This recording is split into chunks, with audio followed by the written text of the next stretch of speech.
Why did God make them gay? We don't have the answer yet, but we do have something more to look at, so let's take a look at that now. Welcome back, ladies, gents and Pikachus. I want to go back to the subject of why did God make them gay? Of course, it's a bit of a joke title for me for my previous videos in this series. But I think there's been so much proof recently, i.e. famous people being caught out, sometimes by their family, like with Hugh Edwards. His own wife was the person who outed him in the media. But I think we can see a pattern developing here. It's the same with Philip Schofield and a lot of people that I won't name that we all know previous to that. And that pattern is this. They have some kind of deviant perversion, some kind of sexual behaviour that they know is wholly unacceptable. And that's what their life is actually about. That's the main thing. So in order to cover that up, they take a wife and they have children. They take a job in the media where they get a good opportunity, a public-facing role. It's a good opportunity to further this lie, their false life. You know, the wife and the kids and the morality. And the whole point is to cover up the sexual deviancy. So, you know, I think the reason that they're using the gayness as a cover, like they're saying, oh, I'm coming out and that's the reason I did all this and that's why it's okay, mental health and diversity and everything else.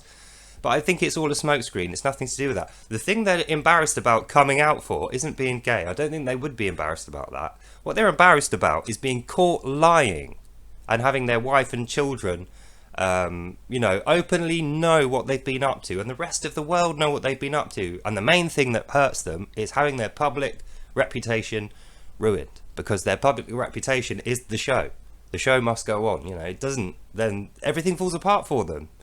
Like, Hugh Edwards, I'm sure he's actually not wholly an evil bad guy. Like, we'd know by now if he was that and he'd have a criminal record. But it's clear that he's a sexual deviant. And that's what's coming out and it's come back to bite him. And that's the reason he's embarrassed and doesn't want to be seen. And that's the reason there's been this whole big fuss. So, it's something that society is very reluctant to discuss.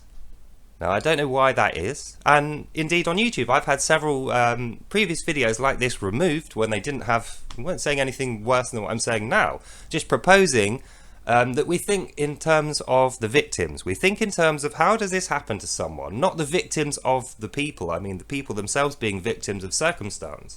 Like Philip Schofield, how does he get into a scenario where he has to marry someone, have kids, have a whole fake career, change his whole life around for the sole purpose of hiding the fact that he's got some sort of deviancy problem, you know, like a drug addiction or something, but instead of it being drugs, it's perverted types of sexual contact. So I wouldn't worry so much about it if it wasn't so destructive to society, not just in the media and the fact that it takes all this time and money and lawyers have a field day and just so much time and money gets wasted just to cover this crap up. But aside from that, the effect it has on people, the people involved, for instance, and then us, we have to, you know, we have to deal with people who idolize these guys and they want to be just like that, you know, and they're taking on everything these guys say, their opinions and such, and being brainwashed by this whole woke ideology, which is at the core of the problem here. I think we can say now that the woke ideology is not the problem, it's a symptom of a bigger problem that we're not talking about, and that's the subject of this video.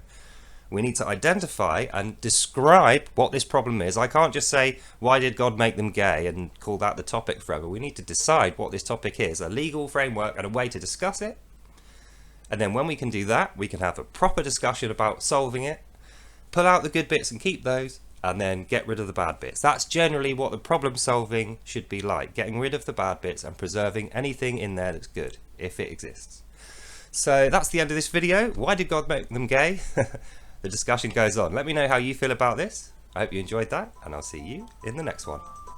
Bye.